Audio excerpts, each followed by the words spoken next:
देश में एक चलन चल गया है कि पहले गाली बको, जुलूस निकालो, नए नए नारे लगाओ, इश्तिहार फैलाओ, तुम्हारे मोहल्लों में घुसकर तुम्हारे घरों के आगे आगे ढोल नगाड़े बजाओ, गंदे गंदे गाने बजाओ, तुम पर पत्थर फेंको, और उसके बाद जब तुम अपने बचाव में अपने घर पे चढ़ो तो तुमको दंगाई बनाया जाता है, तुमको आतंकवादी बनाया जाता है और कह दिया जाता है तुम दंगाई हो। और जिन लोगों ने अपने हाथों में असलहे लेकर सड़कों पर प्रदर्शन किया है उन पर कोई दफा नहीं लगाई जाती है। इसको अगर रोकना है, 5 साल पहले टेलीविजन पर जब खबर चल रही थी दिल्ली में मुस्तफाबाद के दंगों की, और ताहिर हुसैन साहब को मैंने टेलीविजन पर जो वीडियो में दिखाया जा रहा था उनको देखा था, टीवी पर उनकी लड़ाई मैंने लड़ी थी, मैं उनको डिफेंड कर रहा था। मैंने नहीं सोचा था कि 5 साल बाद मैं उसी ताहिर हुसैन के लिए उन्हीं के इलाके में उन्हीं की विधानसभा में खड़े होकर उनके लिए वोट मांगूंगा। ये शर्फ मुझे इसलिए मिला है कि मेरे राष्ट्रीय अध्यक्ष ने ताहिर हुसैन साहब को टिकट दिया है। सबसे पहली बात तो मैं कुछ अहम बातों पर आपका ध्यान दिलाना चाहता हूं। मजलिस-ए-इत्तेहादुल मुस्लिमीन दिल्ली की 70 सीटों में सिर्फ 2 विधानसभाओं में चुनाव लड़ रही है, सिर्फ 2 विधानसभाओं में। और तमाम लोग, चाहे वो कांग्रेस के हों चाहे आम आदमी पार्टी के हों, ये सब आपके बीच में कुछ ऐसे लोग आते हैं वो ये कहते हैं कि मजलिस-ए-इत्तेहादुल मुस्लिमीन बीजेपी की बी टीम कहते हैं ना। तो पहले तो मैं आपको ये साफ कर दूं कि ये बी टीम है क्या, और ये बी टीम कौन है और कहां कहां कैसे कैसे बदलती है।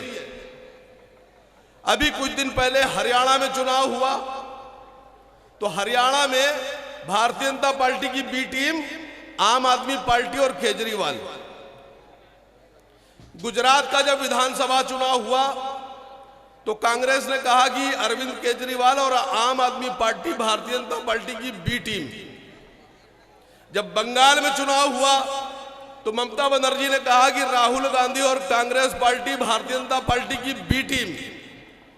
अभी महाराष्ट्र में चुनाव हुआ तो शिवसेना ने और कांग्रेस ने कहा कि समाजवादी पार्टी और अखिलेश यादव बीजेपी की बी टीम।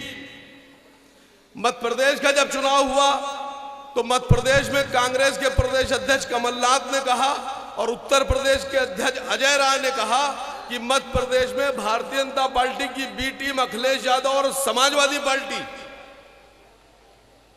उत्तर प्रदेश में जब चुनाव हुआ और कांग्रेस और सपा साथ लड़े तो कहा Bahujan Samaj party B team. तो इनकी बी टीम के झांसे में ना आइएगा, इनकी बी टीम वक्त और जरूरत के हिसाब से बदलती रहती है।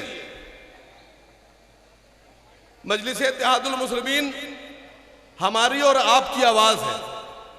मजलिस-ए-इत्तेहादुल मुस्लिमीन हम सबको आगे लाने वाली जमात है, हमारी लड़ाई लड़ने वाली जमात है। एक बात और साफ कर दूं, जो बेशक कह रहे हैं इसको समझिए कि भारतीय जनता पार्टी ने कसम खा रखी है कि तमाम जो बेहतरीन मुसलमान हैं, मजबूत मुसलमान हैं, उनको वो दंगाई का आरोप लगाकर जेल में डालेगी। और असद साहब ने कसम खा रखी है कि तुम जिस पर आरोप लगाओगे दंगाई का, हम उसे विधायक बनाएंगे। असद साहब ने अपना काम कर दिया टिकट देकर।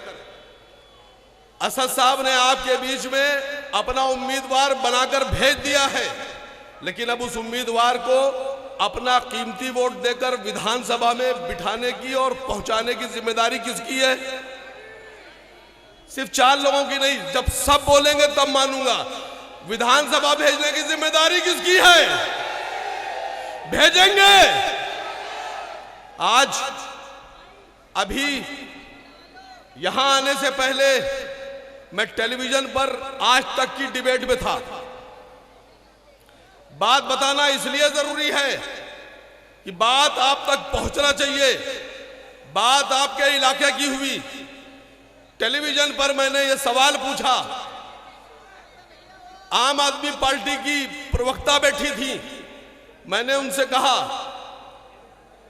कि जब अरविंद केजरीवाल जेल गए और बाहर आ गए, मनीष सिसोदिया जेल गए, जमानत मिल गई, संजय सिंह जेल गए, जमानत मिल गई, सतेंद्र जैन जेल गए, जमानत मिल गई, बड़े बड़े आरोपों में।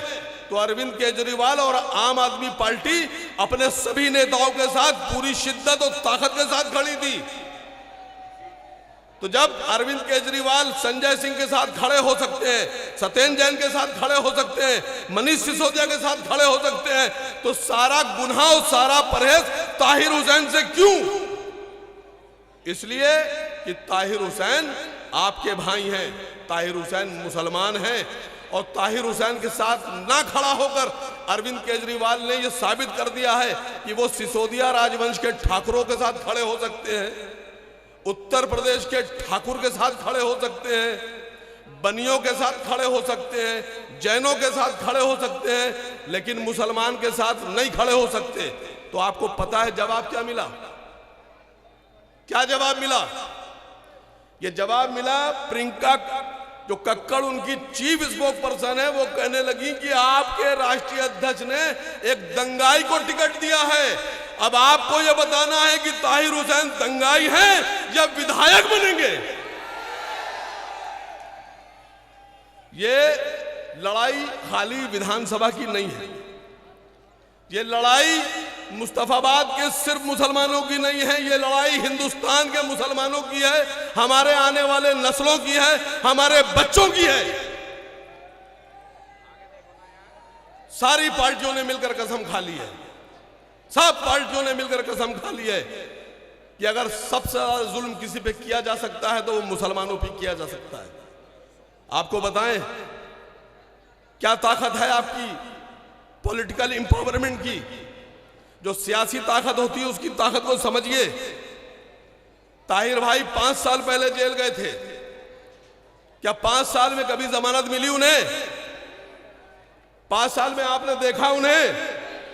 ये असद साहब के टिकट की ताकत है कि कल वो आपके बीच में होंगे, आपके साथ खड़े होंगे, आपसे बात करेंगे, और अब आपकी जिम्मेदारी है कि इस ताकत को बरकरार रखिएगा और ताहिर हुसैन साहब को विधानसभा में भेजिएगा और वो नकेल डाल देंगे अरविंद केजरीवाल के। हमारे 2 कैंडिडेट लड़ रहे हैं, शिफाउर रहमान साहब और ताहिर हुसैन साहब। जब पूरे हिंदुस्तान में सभी तंजीमों ने, सभी पार्टियों ने इन दोनों का साथ छोड़ दिया, जबकि दोनों बेगुनाह हैं, तो राष्ट्रीय अध्यक्ष जनाब असद ओवैसी साहब ने इनके साथ खड़े होकर इंसाफ करने की कोशिश की है। उस इंसाफ को बरकरार रखने का और आगे बढ़ाने की जिम्मेदारी आपकी है। देश में एक चलन चल गया है कि पहले गाली बको, जुलूस निकालो, नए नए नारे लगाओ, इश्तिहार फैलाओ, तुम्हारे मोहल्लों में घुसकर तुम्हारे घरों के आगे आगे ढोल नगाड़े बजाओ, गंदे गंदे गाने बजाओ, तुम पर पत्थर फेंको, और उसके बाद जब तुम अपने बचाव में अपने घर पे चढ़ो तो तुमको दंगाई बनाया जाता है, तुमको आतंकवादी बनाया जाता है और कह दिया जाता है तुम दंगाई हो। और जिन लोगों ने अपने हाथों में असलहे लेकर सड़कों पर प्रदर्शन किया है उन पर कोई दफा नहीं लगाई जाती है। इसको अगर रोकना है तो आपको सियासी तौर पर मजबूत होना होगा, ताकतवर बनना होगा, अपने लोगों को विधानसभाओं में भेजना होगा ताकि आपकी आवाज उठाई जा सके। मैं जानता हूं यहां आप सब अपने महबूब लीडर जनाब असद ओवैसी साहब को सुनने आए हैं, तो मैं आप लोग के और उनके बीच में आऊंगा ही नहीं। मैं भी चाहता हूं अपने राष्ट्रीय अध्यक्ष को सुनना, क्योंकि जो बात राष्ट्रीय अध्यक्ष जी आपसे कहेंगे अगर आपने उस पर अमल कर लिया तो मैं यकीन से कह रहा हूं कि इस मुस्तफाबाद का अगला विधायक कौन होगा? कौन होगा? यकीन मान लूं 5 तारीख को 7 नंबर के बटन को दबाना है आपको। आपका चुनाव निशान ताहिर साहब का नहीं, मुस्तफाबाद के लोगों का चुनाव निशान क्या है? पीछे तक नहीं जा रही आवाज। क्या निशान है मुस्तफाबाद का? और बस इसी पतंग के निशान को बटन दबाकर आपको जनाब ताहिर हुसैन साहब को कामयाब करना है। असद ओवैसी साहब की नुमाइंदगी करने के लिए उनको विधानसभा में भेजना है। आज आप हमारा साथ दीजिए, इंशाअल्लाह पूरे 5 साल तक ताहिर हुसैन साहब पूरी शिद्दत के साथ आपके साथ खड़े रहेंगे।